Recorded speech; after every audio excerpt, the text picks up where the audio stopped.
자, 대선 레이스가 한창이죠. 후보마다 지역 균형 발전을 가져올 수 있는 공약을 제시하고 있는데 지방 소멸의 해답을 지역 인재 정책으로 풀어낸 책 한 권이 나왔습니다.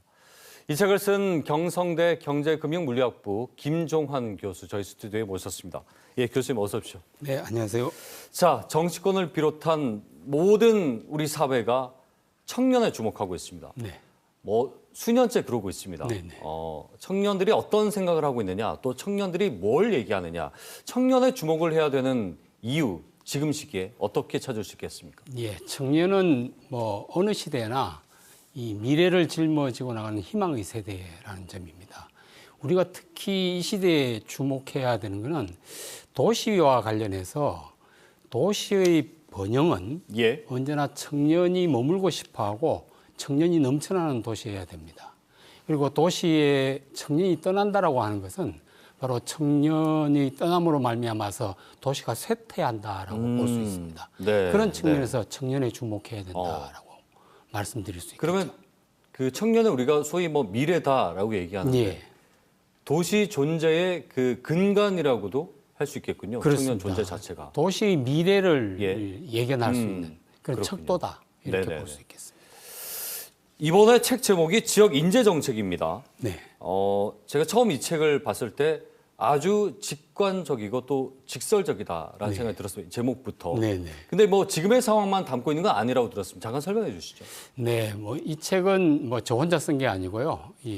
저와 오랜 기간 동안 32년 동안 연구와 그 프로젝트를 같이 해온 예. 제 맞은편 연구실에 계시는 박성익 교수님과 함께 했었고요. 그렇군요. 예, 또 2000년대 초부터 부경대 유장수 교수님을 비롯해가지고 네, 네. 부산 지역의 일자리 정책을 같이 온 많은 관계자분들과의 경험의 축적의 산물이다 이렇게 말씀드릴 수 있고요. 예. 이 책의 특징을 제가 저자의 입장에서 한 3가지 정도로만 축약해서 네. 말씀드리면 첫 번째는 이 책 자체가 제가 보기에는 기본적으로 구슬이 서말이라도 깨어야 보배라고 하지 않습니까? 예. 그래서 지역인재라는 말은 우리가 많이 했는데 늘 해왔죠. 지역인재 예. 정책에 대해서 체계적으로 그리고 이 중앙부처에서부터 지자체에 이르기까지 있는 정책들을 하나로 꿰려고 했다는 점이 하나의 특징입니다. 네. 두 번째로는 이 지역인재 정책이라고 하는 뭐 론이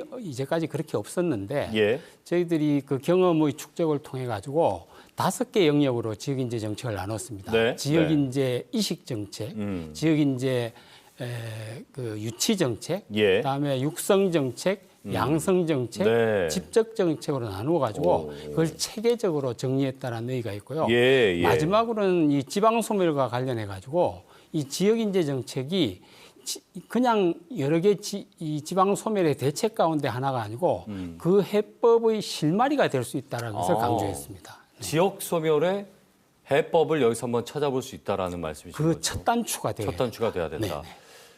지금 다른 교수님들과 30여 년간을 말씀하셨는데 네. 바꿔 말하면 그 30여 년간의 연구의 어떤 직접화를 이뤄냈다. 그런 노하우가 과찬이시고요. 예, 다 연구와 들어갔다고 볼 수 경험, 있지 않겠습니까? 사업을 예. 해왔던 여러 가지 네, 지역 네. 정책에 관여해왔던 경험의 집적이다 이렇게 말씀드릴 수 그렇군요. 있겠습니다. 지금 뭐 부산이 당면하는 문제, 뭐 교수님 잘 아시겠지만 청년, 뭐 저출생, 네, 합계 출산율 고령화, 네. 일자리, 네, 또 뭐 대기업의 부재 여러 가지 것들이 너무나 산적해 있습니다. 그렇습니다. 근데 우리가 이런 얘기 나올 때마다 지역 인재라는 말은 사실은 늘 해왔던 말이기도 합니다. 그렇죠? 맞습니다. 그러니까 앞서도 말씀하셨다시피 구슬이 서마려도 깨야 네. 된다라는 말씀처럼 네. 그렇게 본다면은 지역 인재가 지역 소멸 지금의 문제의 해법의 그 핵심이라는 그 근거를 어떻게 좀 추가적으로 우리가 들을 수 있을까요? 제가 말씀드릴 수 있는 거는 이 지역 인재에 대해서 이제까지 뭐 지역 산업 정책이 이제까지 근간이었습니다. 이 뭐 산업하고 기업만 오면은 예. 이게 뭐 인재는 저절로 따라온다라고 하는 부수적인 형태로 이제까지 정책을 해왔는데 네. 오늘날 시대에는 그게 안 맞다.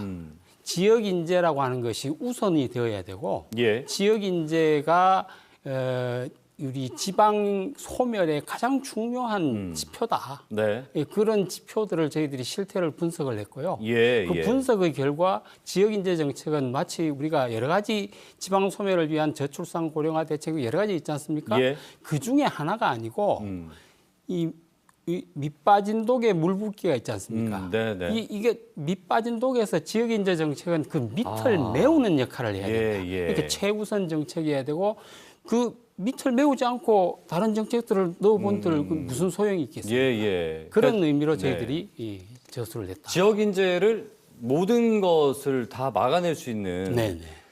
우리가 뭐 소위 말하면 치트키다 이런 얘기하는데 그런 것이라기보다는 1순위로 네네. 봐야 된다. 이것이 이야기가 좀 더 예, 쉬울 것 지방 같군요. 소멸을 막기 위해서는 여러 네. 가지 대책들을 해야 되는데 네. 그 중에 하나가 지역 인재 정책이지만은 이걸 안 하고 다른 거 아무것도 해봐야 소용없다. 이렇게 여태까지 그 말씀에 공감이 되네요. 네. 산업적, 기업적의 포커싱을 뒀다면 네. 그러면 인재는 올 것이다라고 네, 네, 했었는데 네. 네. 반대로 지역 인재 자체에 먼저 주목을 하자. 그렇습니다. 그러면 나머지 것들도 형성될 거라는 말씀이신 거죠. 예. 지금 일자리 문제 잠깐 해보죠. 일자리가 양도 양인데 네. 질의 문제가 있습니다. 네, 우리 네. 청년들이 떠나는 이유 중에 하나가 네. 진짜 일자리가 없었다라기보다 네. 본인이 원하는 일자리가 없었다라는 건데 네. 일자리 미스매칭 얘기를 늘 하지 않습니까? 이게 저 그렇습니다. 부산의 현실 아니겠습니까? 예, 지금 부산의 최근 몇 년간만 우리가 통계 수치를 봐도 매년 약 10,000명에서 15,000명 정도가 청년 인재가 유출되고 예, 있거든요. 그 이유가 이제 양질의 일자리가 없다는 거죠. 근데 우리가 양질의 일자리가 없다는 얘기는 많이 하고 부족하다는 얘기는 많이 하는데 예. 한 가지 간과하고 있는 게 네네. 있습니다. 뭐냐면은 일자리 승수 효과라는 게 있어요. 그게 뭐냐면은 양질의 고급 일자리 하나가 도시에서 하나가 창출이 되면은 예. 일반 보통 서비스 일자리가 5개가 추가적으로 창출된다라는 해외 연구도 그렇고 국내 연구 결과가 있습니다. 그 승수 경제학에서 말하는 그렇죠. 승수 효과를 예, 말씀하시는 거죠. 일자리 승수 효과라고 하는데 네네. 그 부분들이 거꾸로 얘기하면은 부산에서 양질의 일자리 하나가 없어져 버리면은 예.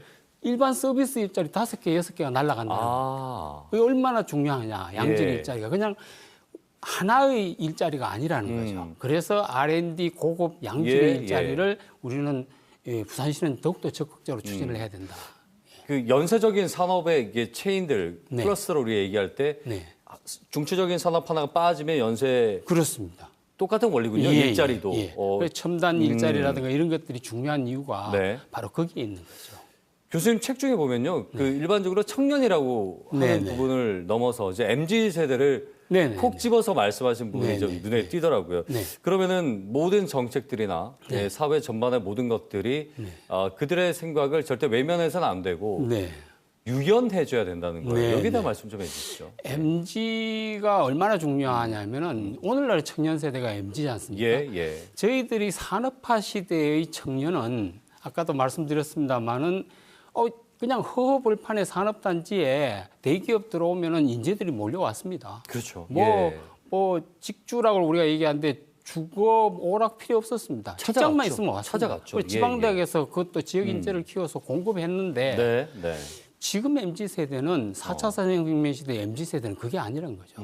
일터와 삼터와 놀터가 예. 어우러진 그런 자리를 좋은 일자리로 생각하고 네. 그것이 갖추어지지 않는 지방은 외면할 수밖에 없다라는 겁니다. 어. 그래서 지역 산업 정책보다도 저는 예. 지역 인재 정책이 우선이 돼야 된다. MZ 세대를 겨냥한 얘기고 그들이 앞으로 미래의 주체 세력 아니겠습니까? 예, 그렇죠. 예. 인재 집중하다 보면 네. 그에 맞는 그들이 원하는 어떤 정주 환경이라든지 여건 자연스럽게 조성시킬 수밖에 없을 테고 그렇습니다. 나머지 사회 여건들도 만들어 갈 거다라는 네, 거죠. 무슨 말인지 알겠습니다. 그 사실은 저 책에서 해외 사례들 네. 몇 가지 좀 눈에 띈 것들이 있는데 요건 네. 뭐 도움이 될 만한 사례가 좀 있겠습니까? 이 아까 5개 영역으로 다 저희들이 해외 선진 사례들을 많이 들었는데 예. 특히 유치 정책과 관련해서 보면은 뭐 서구 유럽의 좋은 사례들도 많습니다. 그럼에도 예. 불구하고 제가 굳이 한두 가지를 든다면은 요즘 중국의 사례를 들고 싶습니다. 어. 중국의 특히 국가적 차원에서의 천인 계획이라든가 이런 걸 통해서도 인재 정책을 해외 우수 인재를 유치하는 정책이 오래전부터 이루어져 왔고요. 예, 예. 더 중요한 거는 상하이라든가 선전 이런 데서 지방 정부가 예. 주도적으로 하는 아. 해외 우수 인재 유치 정책들이 이미 2000년대 어. 초부터 이루어져 왔다는 거예요. 예. 오늘날 지금 AI 그 딥시크 같은 것들이 중국 대학들이 국내파에서 나오는 것들은 네. 바로 이 영향이 가장 크다고 할 수 있습니다. 알겠습니다. 끝으로요. 네. 교수님께서 재현하고 싶으신 현 네. 정부의 네, 어떤 정책적인 부분을 좀 짧게 정리해 주시죠. 예, 지방 소멸은 우리나라가 직면하는 가장 중차대한 과제 중에 하나라고 생각하고요. 예. 만약에 오늘 요즘 대선이기 때문에 대선 후보님들이 보신다면은 저는 첫 번째로 기존의 국토개발 중심의 국가균형발전 계획을 지역 인재 중심의 이 국가 인재균형 관점으로 좀 바꿔주시고 예. 두 가지만 구체적인 걸 제안드린다면 네. 하나는 지역 인재 집적 정책으로서 중앙과 지방이 지역 인재 기금을 만들어 가지고 권역별로 5개 이상의 R&D 공공 연구소를 좀 만들어 달라. 두 번째는 지역 인재 정책의 전담 기구로서 예. 지역 일자리 파크를 알겠습니다. 만들어 달라고 꼭 제안드리고 싶습니다. 꼭 목소리가 좀 전해지면 좋겠군요. 책이 좀 성황리에 많이 좀 팔리고 많이들 읽혔으면 좋겠습니다. 오늘 예. 말씀 잘 들었습니다. 고맙습니다. 예, 감사합니다. 경성대 김종환 교수와 함께 얘기 나눠봤습니다.